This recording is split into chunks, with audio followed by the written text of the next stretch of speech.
Good morning. আজকে 14 ফেব্রুয়ারি, শুরু হচ্ছে আরেকটা দিন। এখন বাজে সকাল 7টা। আমরা উঠেছি আধ ঘন্টা আগেই। আজকে আমাদের আবুধাবি যাওয়ার ট্রিপ। তো আজকে একটু আগে বেরোতে হবে, আগে মানে ওই 9টা নাগাদ আমাদের গাড়ি আসবে। তার আগে উঠে রেডি হয়ে ব্রেকফাস্ট করে নেবো আমরা। আর দারুণ ঘুরছি, দারুণ এনজয় করছি। খুব সুন্দর শহর দুবাই। আর ওয়েদারটা এখন দারুণ ওয়েদার, মানে এখন অ্যাকচুয়ালি ঠান্ডা, খুব শীত করছে, হাওয়া দিচ্ছে। দুপুরবেলাটা একটু চড়া রোদ্দুর থাকে, কিন্তু হাওয়া যেটা থাকে তাতে রোদ্দুরটা গায়ে লাগে। আর আমাদের হোটেলটাও খুব সুন্দর জায়গা, মানে একদম হার্ট অফ দ্য সিটি। দুবাইতে আমাদের হোটেলটা ম্যাজেস্টিক সিটি রিট্রিট। ওইটারই রুমের বিশাল বড় ব্যালকনিটা থেকে আমি এখন শ্যুট করছি। তো আমরা রেডি হয়ে, এই যে ব্যালকনি থেকে এরকম ভিউ দেখা যাচ্ছে। নিচে ওই যে সুইমিং পুল, আর এইটা হচ্ছে সিটি লাইন। এদিকটা হচ্ছে ওয়েস্ট। এখানে আমরা প্রথম যেদিনকে এসেছিলাম ওই দিকটায় খুব সুন্দর সানসেট দেখা যাচ্ছে। আর ওদিকটা সি লাইনও আছে, ওই যে কনস্ট্রাকশন হচ্ছে অনেক দূরে, ওটার পিছনে সি লাইন আছে। তো যাই হোক, আমরা এখন রেডি হব। আর এটা হচ্ছে এখানকার ব্যালকনিটা। এই পুরো সুইটের পাশ দিয়ে প্রায় অলমোস্ট কত হবে, 30 ফুট তো হবেই ব্যালকনিটা। দুর্দান্ত বিশাল ব্যালকনি, প্রাইভেট ব্যালকনি। এই যে পুরো স্যুটের একটা সাইড হচ্ছে গ্লাসের, আর তার পাশে এত বড় চওড়া একটা ব্যালকনি, বিশাল চওড়া ব্যালকনি। কিন্তু ব্যালকনিতে একটা নিয়ম হচ্ছে যে ব্যালকনিটা বন্ধ ছিল, লক করা ছিল। আর ওখানে লেখা ছিল তুমি যদি ব্যালকনি খুলতে চাও তাহলে সাপোর্ট স্টাফের সাথে বা রিসেপশনে একবার কথা বলো। তো প্রথম 2-1 দিন আমরাও পরপর শিডিউল ছিল, আমরা সময় পাইনি কথা বলার, খেয়াল করিনি। তারপর আমি দুদিন আগে না কালকে বোধহয় আমি একবার কথা বললাম যে আমি ব্যালকনিটায় যেতে চাই। তো ওরা এলেন, ওরা এসে একটা ফর্ম সাইন করালেন। মানে বেসিক্যালি কী হয়, এটা তো হাই রাইজ বিল্ডিং, এখানে কোনো বাইরেটায় কিছু প্রোটেকশান নেই। মানে এখানে কোনো কেউ যদি পড়ে যায় তো ইনজিওর্ড হলে মানে দায়িত্ব ওনাদেরই। এরকম একটা লেখা একটা বন্ড, মানে পেপার সাইন করালো আমাকে দিয়ে, আমার নাম সাইন করে। তারপর ওরা খুলে দিয়ে চলে গেল, তারপর আর কিছু করেনি। এবার আমরা ইচ্ছে মতো আসছি ব্যালকনিটায়। খুব সুন্দর ব্যালকনি, মানে ব্যালকনিটায় দাঁড়ালেই মানে সাংঘাতিক লাগে। তো যাই হোক, এবার আমরা রেডি হচ্ছি, রেডি হয়ে বেরোবো। আমাদের এখন হাতে টাইম আছে, প্রায় 2 ঘন্টা টাইম আছে।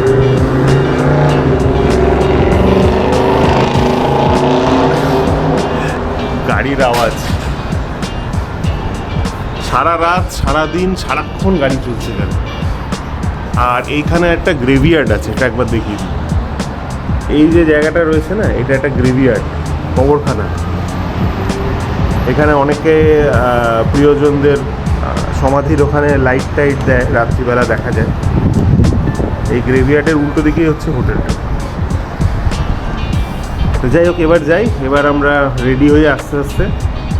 হোটেলে জিমও আছে, পুল আছে, তারপর সনা রয়েছে, স্টিম রয়েছে, সব কিছু রয়েছে। মানে দুর্দান্ত সব কিছু নিয়ে দারুণ 4 স্টার হোটেলের একটা আলাদা ভিডিও করব, সেখানে এগুলো পুরো ডিটেলসে দেখাবো। যাই হোক, রেডি হয়ে এবার যাই, টাটা। আমাদের ব্রেকফাস্ট হয়ে গেছে, ওয়েট করছি হোটেল লবিতে।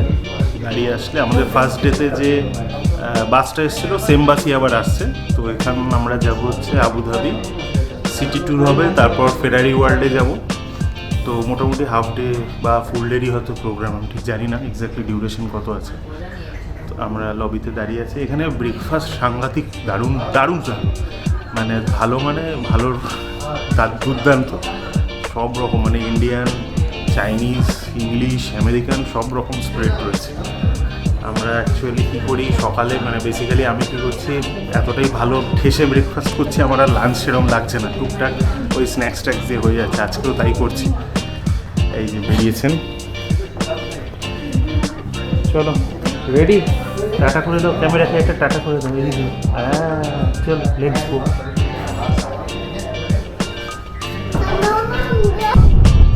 আমরা রওনা হয়ে পড়েছি। আজকে আমাদের গন্তব্য হচ্ছে ইউএইর ক্যাপিটাল আবুধাবি। ওইখানে আমরা প্রথমে গ্র্যান্ড মস্কে যাব, তারপর কোথাও একটা টেম্পল আছে ওইটায় যাব, তারপর ফেরারি ওয়ার্ল্ড। টোটাল আমাদের বারদুবাই থেকে আবুধাবির মোটামুটি 2 ঘন্টা মতো ড্রাইভ। খুব সুন্দর রাস্তা, 12 লেনের রাস্তা, এদিকে 6 লেন, ওদিকে 6 লেন, আরও উপাসে বোধহয় আরও সার্ভিস লেনও 4টে করে আছে। আমরা সকালে দুবাইয়ের স্কাইলাইন দেখতে দেখতে যাচ্ছি।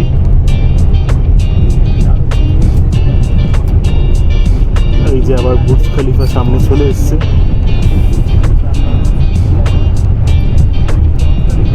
আজকে আমরা বাসে করে যাচ্ছি। আমাদের দুবাই সিটি ট্রিপে যে বাসটা এসেছিল ওই রকমই একটা বাসে করে, বা মনে হয় ওই বাসটা করেই আমরা যাচ্ছি।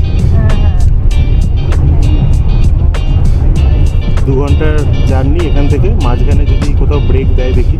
আমরা এখন আপাতত একটু ঘুমিয়ে নিই। সকালবেলায় উঠে হেভি খাওয়া দাওয়া হয়েছে, ব্রেকফাস্ট। এবার একটু সবারই ঘুম ঘুম পাচ্ছে, আর এই স্মুথ রাস্তায় যেতে যেতে এমনি ঘুম পেয়ে যায়। একটু ঘুমানো যাক এবার।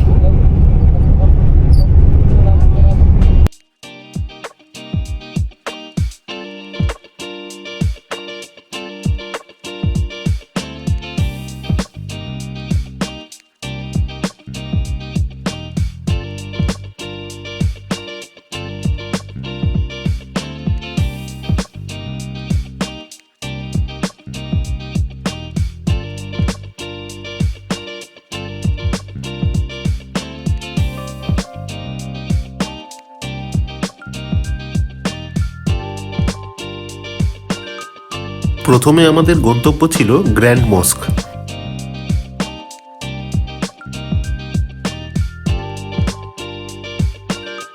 এখানে একটা জিনিস মনে রাখবেন, মেয়েরা যেন কোনো ছোট ড্রেস না পরে আসেন, তাহলে কিন্তু ঢুকতে দেবে না।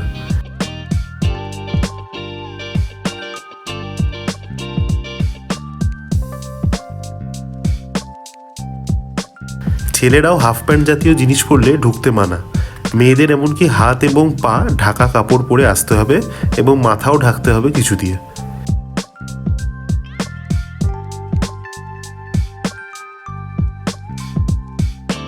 গ্র্যান্ড মস্ক আমরা যতক্ষণ এসে পৌঁছালাম তখন নামাজের জন্য বন্ধ হয়ে গেছিল এবং ঘন্টা 2 পর খোলার কথা দেখে প্ল্যান চেঞ্জ করে আমরা রওনা দিলাম ফেরারি ওয়ার্ল্ডের উদ্দেশ্যে।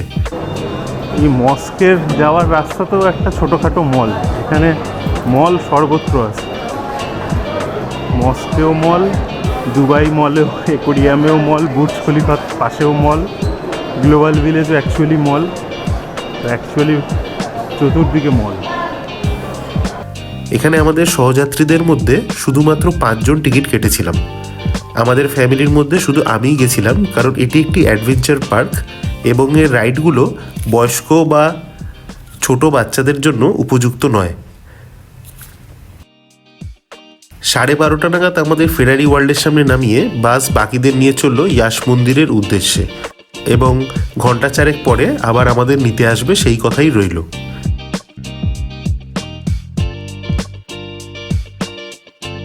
ফেরারি ওয়ার্ল্ড বিশাল।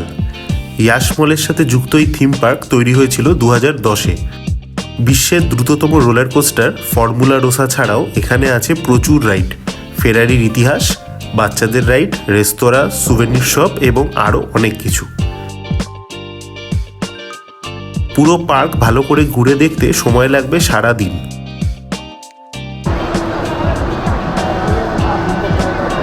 এই হচ্ছে ফেরারি ওয়ার্ল্ড। আমি এখানে একাই এসেছি, ওরা সবাই গেছে হচ্ছে ওই ব্যাপ টেম্পল বলে একটা টেম্পলে গেছে। বর্ণালীর আসার ইচ্ছে ছিল, বাট যেহেতু বাচ্চাটা খায়নি এখনও, তো বললো যে আমি ওর সাথেই থাকছি, তুমি একা করে এসো। এখানে মোটামুটি 4 ঘন্টা মতো লাগবে, 4-4.5 ঘন্টা মতো লাগবে। এখন বাজে হচ্ছে অ্যারাউন্ড 12:30, 4:30 নাগাদ আমাদের পিক আপ করবে এখান থেকে। তো ওইখানে ইয়েস উইল স্টিক অ্যারাউন্ড ইয়া। তো আমাদের এখানে 3-4 জন এসেছি, আমাদের গ্রুপে যারা আজকে গ্রুপ ট্যুর ছিল, তো একসাথে আমরা রয়েছি, আমরাই একসাথেই থাকবো। তারপর এখানে কিছু খাওয়া দাওয়া করে তারপর বেরোবো। এখানে মেন অ্যাট্রাকশন হচ্ছে world fastest roller coaster ride আছে, এটা হচ্ছে ফেরারি রোসা ওটার নাম। আর ওটা অ্যারাউন্ড বলে যে 240 কিলোমিটার পার আওয়ারে ওটা স্পিডে ঘোরে। তো দেখা যাক, ভেরি মাচ এক্সাইটেড, দেখা যাক কীভাবে হয়।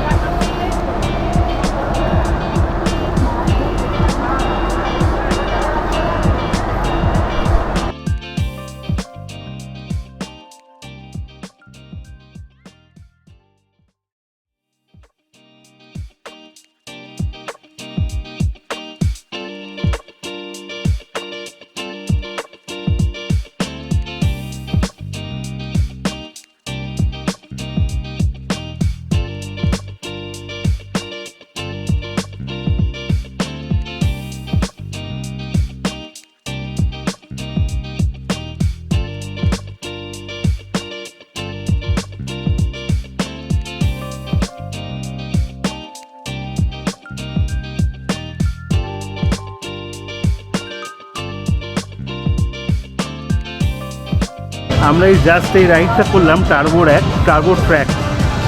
এটা মানে আমাকে গোপ্রো অ্যালাউ করলো না, আমার জিআর ছিল, বললো না unless you get ticket from management তুমি অ্যালাউ মানে করতে পারবে না। জাস্ট মানে 20 সেকেন্ডসের এত ফাস্ট গেল, এখানে গিয়ে পুরো স্ট্রেট উপরে উঠে গেছে, তারপর আবার মানে ফেরত এসছে ব্যাক গিয়ারে। সাংঘাতিক এটাই যদি এইটা হয়, আমি ভাবছি ফর্মুলা রোসা তাহলে কী হবে।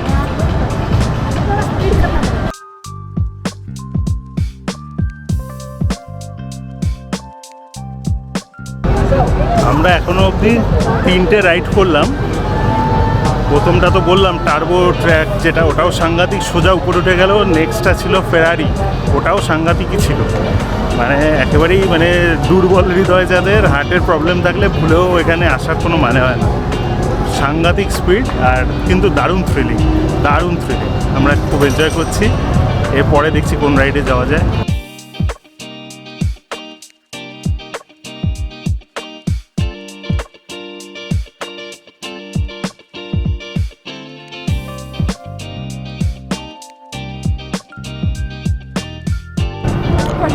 এইবার আমরা যাচ্ছি সবথেকে ডেঞ্জারাস, সবথেকে ফেমাস ফর্মুলা রোসা, ওয়ার্ল্ডের ফাস্টেস্ট রোলার কোস্টার রাইড। এইটার জন্য ওরা যে গ্লাসটা দেয় সেটা হচ্ছে স্কাই ডাইভিংয়ের জন্য ইউজ হয়। আমি একবার ট্র্যাকটা দেখাচ্ছি, রোলার কোস্টার ট্র্যাকটা।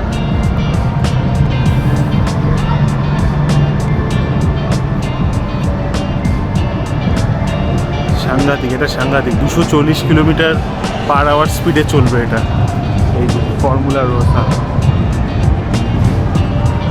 এবার আমাদের নেক্সট রাইড হচ্ছে ওইটা। তারপরে যদি শরীর ঠিক থাকে, সব ঠিক থাকে, আরও কতগুলো রাইড করবো, কিন্তু ওগুলো কিছুই নেই এর কাছে। এটাই হচ্ছে most dangerous, most wanted, most famous ride, Ferrari World Abu Dhabi.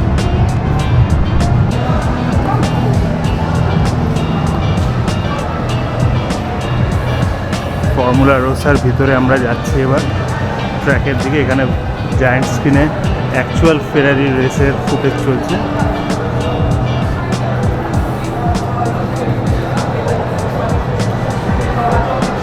এখানে অবভিয়াসলি এখানেও ক্যামেরা অ্যালাউ হবে না, আর তার সাথে যেটা হবে না হচ্ছে সব জিনিসপত্র রেখে আমাদের যেতে হবে। এইখানে হচ্ছে ট্র্যাকটা, বাইরে দেখা যাচ্ছে লাইন আছে।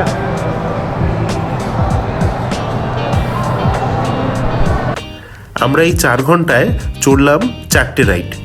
প্রথম হলো টার্বো ট্র্যাক। কয়েক সেকেন্ডে এর মধ্যে সাই করে গিয়ে পার্কের মাঝে যে বিশাল লোগোটা আছে সেইখানে উঠে ফের উল্টো দিকে ফেরা। দ্বিতীয় মিশন ফেরারি। এটা একটা গেমের মতো এক্সপিরিয়েন্স, তবে পুরোটাই ক্লোজড এনভায়রনমেন্টে, তাই স্পিডটা বেশি বোঝা যাচ্ছিল না। এবং অবশেষে ফর্মুলা রোসা। 240 কিলোমিটার কিনা জানি না, প্রথম যে স্পিডে রাইডটা শুরু হলো আমার মনে হচ্ছিল আমার জামা যেন ছিঁড়ে যাচ্ছে হাওয়ার স্পিডে। এখানে চোখে পড়ার জন্য একরকম ফাইবার গ্লাস দেয়, যেটা সাধারণত স্কাই ডাইভিংয়ে লাগে। এই রাইডটি সাংঘাতিক। নামার পর আমার মাথা ঘুরছিল কিছুক্ষণের জন্য।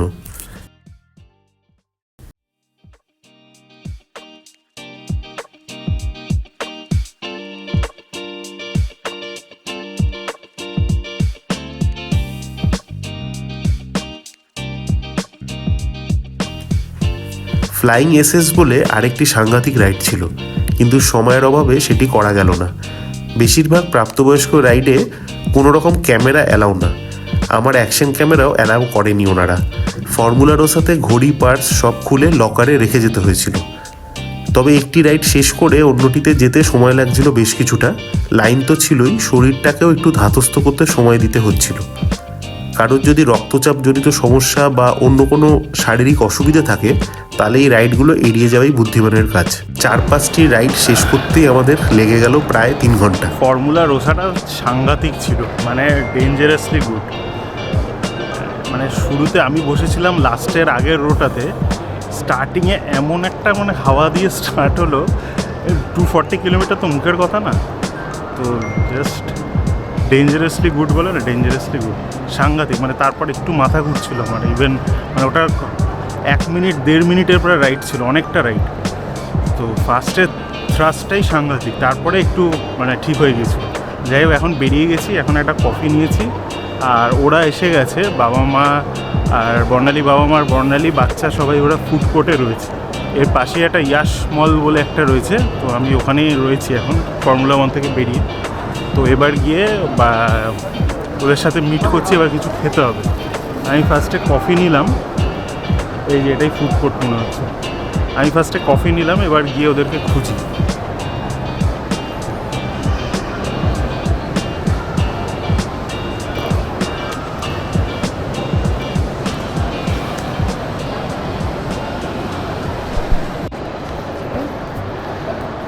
ওরা রয়েছে কৈলাস পর্বত বলে কোনো ফুড কোর্টের ওখানেই। এটা হচ্ছে ইয়াশ মল, এটা হচ্ছে ফেরারি ওয়ার্ল্ডে ঢোকার আগে একটা মানে ওর লাগোয়া আর একটা মল আর কি। মল ছাড়া তো কিছু নেই, সবখানেই মল। এখানে মস্কের সাথেও মল অ্যাটাচড রয়েছে, ফেরারি ওয়ার্ল্ডের সাথেও মল অ্যাটাচড রয়েছে, দুবাই বুর্জ খলিফার সাথেও মল অ্যাটাচড রয়েছে, চারদিকে মল। তো এখন যাচ্ছি বা ওদেরকে খুঁজতে, ওরা এই ফুড কোর্টেই আছে বললো। আমি একটা কফি নিয়েছি, ওটা খেতে খেতে যাচ্ছি, দেখি ওরা কোথায় আছে। পার্বতী বিহার খুঁজে দেখি, এখানেই কোথাও থাকবে আশপাশে। এই হচ্ছে ইয়াশ মল। হ্যাঁ বলে বল, হাই বল, হাই বল, হাই। আমরা এখন খেতে তারপরে যাচ্ছি বাসের দিকে। এটা ইয়াশমল। এরপর ইয়াশমলের ফুড কোর্টে বাকি লোকেদের সাথে মোলাকাত হয়ে গেল। সবাই ততক্ষণে ইয়াশ মন্দির দেখে এসে লাঞ্চ করছিল ওখানে। আমি একটা শাওয়ারমা আর কফি খেয়ে বাচ্চার সাথে একটু খুনসুটি করে বাসে উঠলাম। এরপর বাস এসে থামলো গ্র্যান্ড মস্কের সামনে। সকালে মিস হয়ে গিয়েছিল, কাজেই এবার সবাই তড়িঘড়ি মস্কের সামনে ছবি টবি তুলে নিল। এই মস্কে নাকি আছে বিশ্বের বৃহত্তম কার্পেট এবং 40,000 মানুষ একসাথে নামাজ পড়তে পারে এই মস্কে। দারুণ একটা সূর্যাস্তের সাথে দুধ সাদা এই মস্ক দেখতে দেখতে মনে পড়ছিল আমাদের তাজমহলের কথা।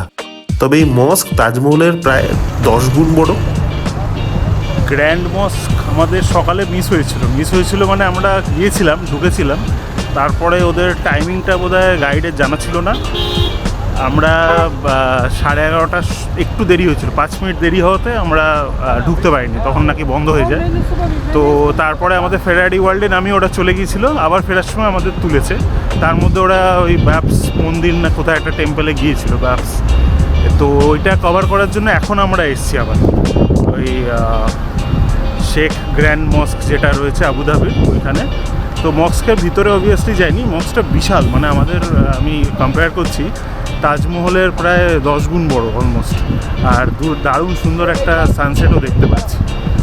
দেখে এইবার আমরা যাচ্ছি আবার বাসের উদ্দেশ্যে। এরপর নেক্সট আবার কোথাও যাওয়ার আছে, আমি জানি না। সকালেরা এতক্ষণ পরে টুকটা শুরু করলো, বাট এখন পরপর তাড়াহুড়ো করে দেখাচ্ছে। এটা সকালে একটু টাইম নিলে বেটার হতো ব্যাপারটা।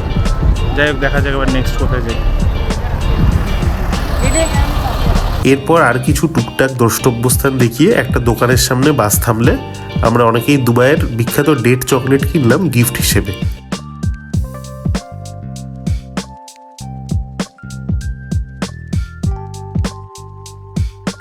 এরপর অনেকটা পথ পেরিয়ে বাস আমাদের হোটেলের সামনে নামালে আমরা একেবারে ডিনার করে ফিরলাম হোটেলে।